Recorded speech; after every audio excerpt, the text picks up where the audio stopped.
everybody. Welcome to Major Keys. I'm here with Allison Fillmore. She's the Executive Director of the Tour Championship, and I'm so excited to chat with you. You've shattered ceilings and had a great career in many arenas of sport. But I first want to know, where did sports start for you? Sports started for me when I was a young girl. I played softball, I played basketball, but honestly, the sport that really stuck with me, I know this is a little different, it's racquetball. I played racquetball growing up as a kid, tried out for the U.S. national team, made it my last year, trained at the U.S. Olympic Training Center. It was a great opportunity for me. So once I got finished with that, I was really interested in the business of sport, and that's how I started this journey. So in college, you studied sports management. I did. Walk us through your journey after college. You've worked at the Sacramento Kings, you worked for NASCAR, you worked for the Atlanta Falcons. Kind of walk us through that journey and how you got to where you are at the Tour Championship. Sure. Well, it actually started a little bit before. I was really focused on doing great internships because getting good internships really helps solidify your career. A lot of kids getting out of school, they don't have experience, so they have to do internships. So I did internships a little bit earlier in my college career, which I think most kids do that now. And I worked 3 jobs over winter break. I worked for IMG. I interned for IMG when I was in Cleveland and ended up working a couple other jobs just to give myself the experience. And from there, I started with a company called Collegiate Directories. And as most kids coming out of college, I was super excited and, thought I was going to make billions of dollars as soon as I graduated. And I didn't. So I thought to myself, I could be making more money. So I quit my job and I took a job out of sports. And guess what? I got fired in 4 months. I was not passionate about my job. I wasn't happy. I wasn't doing something I loved. So I got back into sports and my career soared from there. So from there, I started with the Cleveland Lumberjacks, which is a minor league hockey team, not in existence anymore today. The league folded. I ended up going out to Sacramento, worked for the Sacramento Kings, came back to Atlanta and worked for the Atlanta Falcons. After the Falcons, I went to the Atlanta Dream. And from the Dream, I started in NASCAR, worked for Atlanta Motor Speedway, and about 2 years ago, got a call from the PGA Tour. So I haven't looked back since. Wow, a lot of accomplishments in there. And you're likely the only woman in the room. What is that typically like in a male-dominated industry? Actually, it's fun for me. I enjoy it. I get along with men very well. It's something that's very easy. I know sports. I can speak the speak. I can talk the talk. So it's not something that's really hard for me. People point it out all the time, and I just embrace it because it's different. And, it's not something that really bothers me at all. Well, how did you stand out amongst your peers? Again, so you're in a room full of men typically. How did you as a woman just rise to the top? I work hard. Work ethic is something that's very important to me. It's been instilled in me since I was a little girl. My father passed away when I was a senior in high school. So my mom worked multiple jobs to make sure that we were taken care of.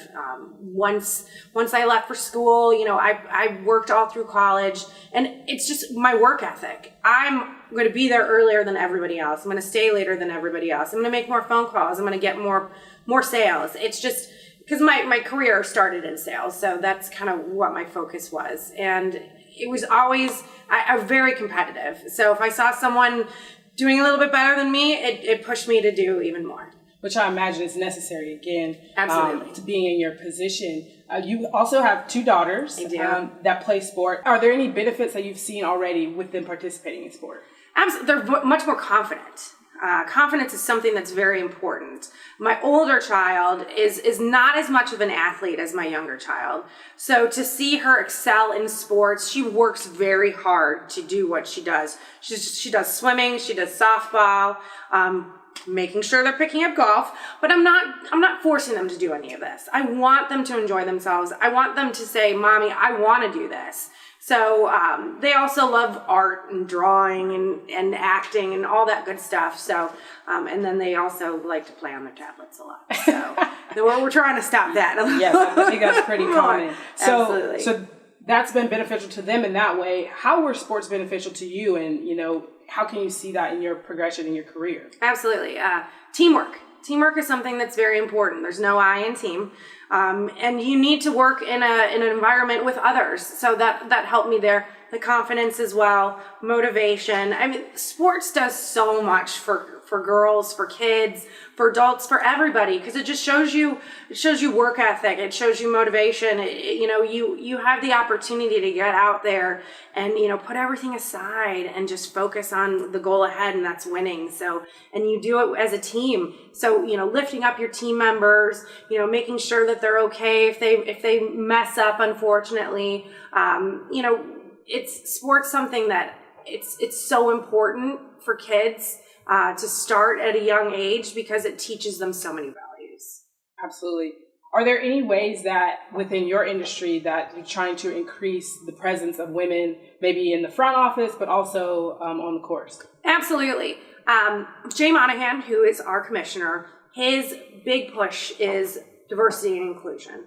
So we are really focused on bringing a diverse group into the PGA Tour. So you're going to see more. In fact, my staff we're half female, half male. So we do have a good balance there. I try to mentor as much as I possibly can. Attend events, women leadership events and such. So whenever I have the opportunity to, be able to sit down with somebody and help guide them through their career, I absolutely do so. And also within the PGA Tour, they just named the president of the web.com tour is a lovely lady by the name of Alex Baldwin, a great friend of mine.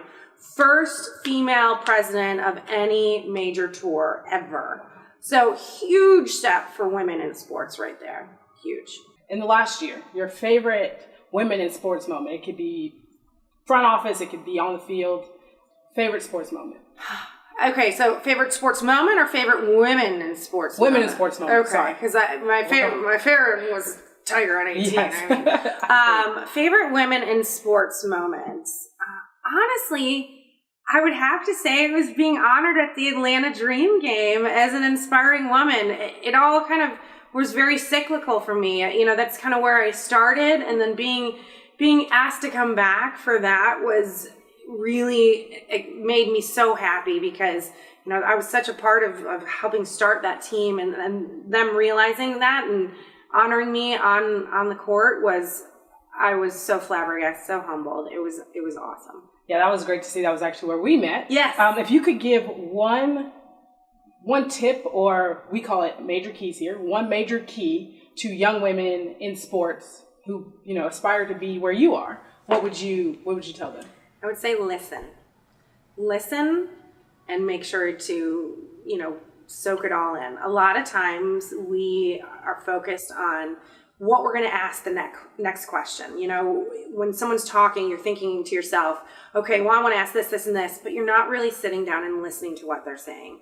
Listening is something that's so important. And while we all say we have these great listening skills, a lot of times it goes in one ear and out the other. So I would say listening is something that's really important. You'll see me when I'm in something new, I sit back and I take it all in. I don't really talk a lot. I just take a lot of notes and really think about what's going on around me. So I would say listening is probably one of the biggest things, I would say. All right. Well, I appreciate that. And I appreciate your time here today. Absolutely. Again, such a successful career. And we just look for many more years of success and shattering ceilings. Awesome. Thank you for having me a part of the show. Thank you.